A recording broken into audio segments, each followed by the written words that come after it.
नमस्कार सभी कर्मचारियों और पेंशनर्स का एक बार फिर से हार्दिक स्वागत है। खुशखबरी, पेंशन भोगियों के खाते में आएंगे 15 लाख रुपए। DOPPW की शानदार पहल कम्यूटेशन को लेकर आई गुड न्यूज़। साथ ही बात करेंगे 8वें पे कमीशन को लेकर केंद्रीय कर्मचारियों और पेंशनर्स का लंबा इंतजार होगा खत्म है। बजट 2025 में होगा 8वें पे कमीशन का ऐलान। साथ ही बात करेंगे जनवरी 2025 के महंगाई भत्ते को लेकर आए चौंकाने वाले आंकड़े। 3% DA और DR बढ़ना कन्फर्म है, लेकिन दिसंबर का आंकड़ा होगा महत्वपूर्ण। साथ ही बात करेंगे 3 और धमाकेदार बड़ी खबरों के बारे में। जानकारी पसंद आई तो वीडियो को लाइक कीजिएगा। चैनल पे पहली बार आई हैं तो प्लीज़ चैनल को सब्सक्राइब कीजिएगा, क्योंकि आपसे जुड़े तमाम तरह के महत्वपूर्ण आदेश, वीडियो और इन्फॉर्मेशन हम यहाँ पर लाते रहते हैं। दोस्तों, आपसे हाथ जोड़ के निवेदन है, वीडियो को लाइक अवश्य किया करें। आपका एक लाइक हमें मोटिवेट करता है आपके लिए महत्वपूर्ण इन्फॉर्मेशन खोज लाने के लिए। तो अभी से प्यार भरा लाइक कर दें। कर्मचारी जब रिटायर होते हैं तो वे अपनी पेंशन का 40% हिस्सा कम्यूटेशन कराते हैं। कम्यूटेशन कराने के बाद उनकी पेंशन से हर माह कटौती होती है और ये कटौती पूरे 15 साल तक चलती है। जैसे ही पेंशन भोगी कम्यूटेशन कराते हैं तो उनको उसका पैसा मिल जाना चाहिए, लेकिन उसका पैसा जल्दी नहीं मिल पाता है। तो ऐसे में एक सच्ची कहानी DOPPW द्वारा शेयर की गई है, ताकि सभी पेंशन भोगी इस संबंध में जागरूक हो सके। तो आपको जानकारी के लिए बता दें कि पेंशन भोगी श्री पवन कुमार हैं, वो हिमाचल प्रदेश के रहने वाले हैं और मामला 4 वर्षों तक लंबित रहा और उनके कम्यूटेशन जो राशि का भुगतान है वो 14,98,000 रुपये अटका रहा। श्री पवन कुमार भारतीय सेना में सूबेदार के पद से 31 दिसंबर 2020 को रिटायर हुए। रिटायरमेंट के बाद उन्हें लगभग 15 लाख रुपए की पेंशन कम्यूटेशन राशि स्वीकृत की गई, लेकिन यह राशि उनके खाते में जमा नहीं हो सकी। इस देरी के कारण उन्हें गंभीर वित्तीय कठिनाइयों का सामना करना पड़ा। उन्होंने अपने हक का भुगतान पाने के लिए हर संभव प्रयास किए, लेकिन प्रक्रिया में देरी होती रही। श्री पवन कुमार ने 20 अक्टूबर 2022 को CPEN ग्राम्स पोर्टल पर अपनी शिकायत दर्ज कराई। हालांकि PCDA ने न केवल बैंक को एक पत्र भेजकर इस शिकायत को बंद कर दिया, इसके बाद उनकी शिकायत को पुनः पंजीकृत किया गया और DOPPW ने इसे PCDA को भेजा, लेकिन मामला बैंक और PCDA के बीच में अटक रहा, जिसे समाधान नहीं हो सका। लगातार कई रिमाइंडर भेजने और इंटर मिनिस्ट्रियल रिव्यू मीटिंग्स में उनके मामले को उठाने के बाद पवन कुमार को ग्रेजुटी के 66,066 रुपये का भुगतान किया गया, लेकिन पेंशन कम्यूटेशन राशि अभी भी लंबित थी। अतः 24 सितंबर 2024 को उनकी शिकायत को फिर से दर्ज किया गया और DOPPW द्वारा इसे सक्रिय रूप से मॉनिटर किया गया। उनके लगातार प्रयासों का परिणाम ये हुआ कि 14,98,000 रुपये की पेंशन कम्यूटेशन राशि का भुगतान सफलतापूर्वक किया गया। यह मामला उन पेंशन भोगियों के लिए एक महत्वपूर्ण उदाहरण है जो अपने लंबित लाभों के लिए संघर्ष कर रहे हैं। वहीं 1 फरवरी 2025 को देश की वित्त मंत्री निर्मला सीतारमण आम बजट पेश करने वाली है। इस बजट से कर्मचारियों और पेंशन भोगियों को काफ़ी उम्मीदें हैं। ऐसे में क्या सरकार कर्मचारियों और पेंशन भोगियों की उम्मीद पर खरा उतरती है? क्या कर्मचारियों और पेंशन भोगियों की मांगों को मानती है? चलिए इस वीडियो के द्वारा जान लेते हैं कि पेंशन भोगियों और कर्मचारियों को सरकार से इस बजट में क्या क्या उम्मीदें हैं।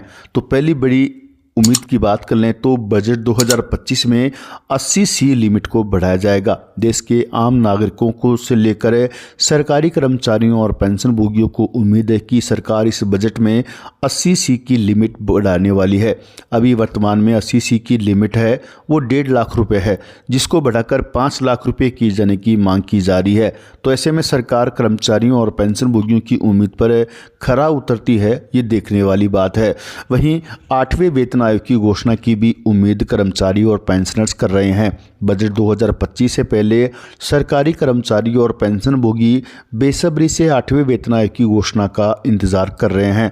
7वां वेतन आयोग की सिफारिशें 2016 में लागू की गई थी, जिसके बाद से अब तक वेतन में कोई बड़ा संशोधन नहीं हुआ है। ट्रेड यूनियनों ने मांग की है कि 8वां वेतन आयोग जल्द से जल्द गठित कर इसे 2026 से लागू कर दिया जाए। Central of centre of Indian trade union यानी CITU ने नेशनल सेक्रेटरी ने कहा कि 7वें वेतन आयोग को लागू हुए 9 साल हो चुके हैं और कर्मचारियों की वेतन वृद्धि के लिए अब तक नए वेतन आयोग की जरूरत महसूस की जा रही है। लंबे समय से केंद्रीय कर्मचारी संगठन और पेंशनर समाज सरकार से कई बार 8वें पे कमीशन की मांग कर चुके हैं, लेकिन सरकार ने हर बार नए सिरे से वेतन आयोग के गठित करने के प्रस्ताव को नकारा। अब बजट 2025 पेश होने वाला है। इस बजट में देश भर के 1 करोड़ से ज़्यादा कर्मचारी और पेंशनर्स आशान्वित हैं कि उनके वेतन भत्तों और पेंशन में संशोधन के लिए केंद्र सरकार के द्वारा 8वें पे कमीशन कमेटी का ऐलान किया जा सकता है। यदि केंद्र सरकार के द्वारा कर्मचारी संगठन और पेंशनर समाज की मांग मान ली जाती है तो इससे 1 करोड़ से ज़्यादा कर्मचारी और पेंशनर्स लाभान्वित होंगे, जहां न्यूनतम वेतन 18,000 रुपये से बढ़कर 51,000 रुपये के आसपास हो जाएगा। वहीं न्यूनतम पेंशन भी 9,000 रुपये से बढ़कर 25,000 रुपये के आसपास हो जाएगी।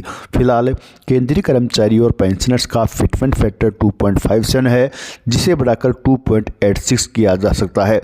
हालांकि केंद्रीय कर्मचारी की मांग है कि फिटमेंट फैक्टर को 2.57 से बढ़ाकर 3.68 किया जाए, लेकिन ऐसा संभव नहीं है। वहीं पुरानी पेंशन योजना बहाली की मांग भी केंद्रीय कर्मचारी संगठन कर रहे हैं। ट्रेड यूनियनों ने बजट में पुरानी पेंशन योजना यानी ओल्ड पेंशन स्कीम को बहाल करने की मांग भी रखी है। नई पेंशन योजना NPS के तहत मिलने वाली पेंशन को लेकर लगातार नाराजगी बनी हुई है, जिसे देखते हुए कर्मचारी पुरानी पेंशन योजना की बहाली की मांग कर रहे हैं। वहीं यूनियनों ने EPFO के तहत EPS 95 पेंशन को बढ़ाकर 5,000 प्रति माह करने और इसे वेरिएबल डेनेस अलाउंस यानी VDA से लिंक करने की मांग की है। इसके अलावा पेंशन इनकम को टैक्स फ्री करने की भी मांग रखी है ताकि पेंशनर्स को राहत मिल सके। वहीं 18 महीनों के बकाये DA एरियर की मांग भी कर रहे हैं। ऐसे में उम्मीद की जा रही है कि फरवरी में जो बजट पेश किया जाएगा उसमें 18 माह के एरियर का भुगतान को लेकर घोषणा की जाएगी, लेकिन उम्मीद कम है क्योंकि बजट में 18 महीनों के एरियर को लेकर कोई घोषणा नहीं होती है। बजट में केवल एक रूपरेखा तैयार की जाती है। ऐसे में इस बजट से 18 महीनों के एरियर की घोषणा करने की उम्मीद ही कमी है। सरकारी कर्मचारियों और पेंशनर्स की नज़र अब वित्त मंत्री निर्मला सीतारमण पर है। यूनियनों ने उम्मीद जताई है कि सरकार इन मांगों पर सकारात्मक रुख अपनाएगी। 1 फरवरी के बजट में देखना होगा कि क्या 8वें वेतन आयोग की घोषणा की जाती है और क्या पुरानी पेंशन योजना को बहाल करने पर सरकार कोई ठोस कदम उठाती है। अब देखने वाली बात है कि 1 फरवरी 2025 देश भर के 1 करोड़ से ज़्यादा केंद्रीय कर्मचारियों और पेंशनर्स के लिए बड़ी उम्मीदों वाला साबित होता है या नहीं। मिलते हैं नेक्स्ट वीडियो में, तब तक जय हिंद।